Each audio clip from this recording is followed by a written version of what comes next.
Well, this holiday season is a time for joy, but for some it's also a time of sorrow, as this will be their first holiday season without a loved one. I sat down with two grief experts from the hospice in Midland and Odessa, along with a suicide prevention advocate, to reflect on the advice they have for those grieving during the holidays. And the holidays are never easy, knowing that we're missing him, but nothing compares to that first year when we're already trying to get used to life without him. Just before the holiday season in 2011, Amanda Province lost her brother to suicide. It was pretty hard because October 1st we lost him, the 25th was his 21st birthday, November 15th was my birthday, and then we had Thanksgiving, and then we had Christmas, and then his son was born December 31st. So it was 3 months of roller coaster hell. Holidays for folks that are grieving are very difficult, and part of it is that within our culture there's an expectation that those are joyous times.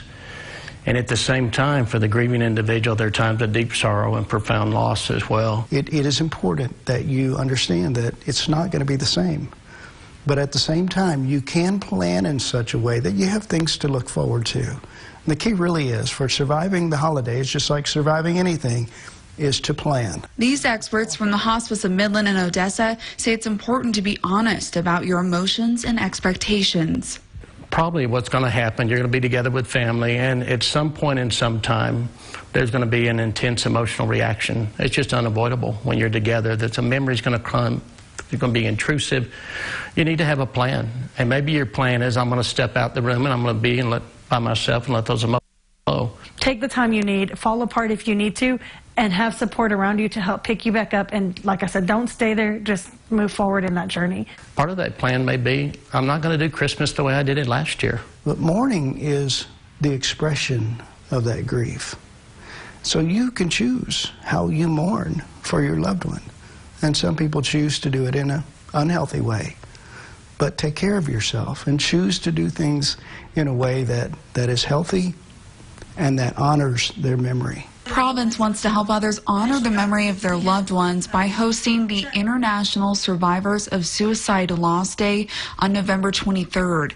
It was the first holiday event she attended after losing her brother. I met some of the nicest people I've ever met, and I'm still in contact with them today. And thanks to them, I'm further in my journey than I think I would be without them. What do you do during the holidays? You find some folks you trust, and maybe you're that person that steps up and say, hey, if you need a listening ear, I'm here for you. And the key message from the experts is that you are never alone, and to survive the holidays, make a plan and reach out for help and support. There are several support groups and events happening this year, and on Saturday, the International Survivors of Suicide Loss Day will be held in Odessa. For more information on these events and to watch my extended conversations with Mike Butts and Amanda Province, you can visit our website, yourbasin.com. And it's another reminder, you are never alone. If you or a loved one is struggling, please reach out and call the Suicide Prevention Lifeline. We have the number right here on your screen. It's 1-800-273-8255.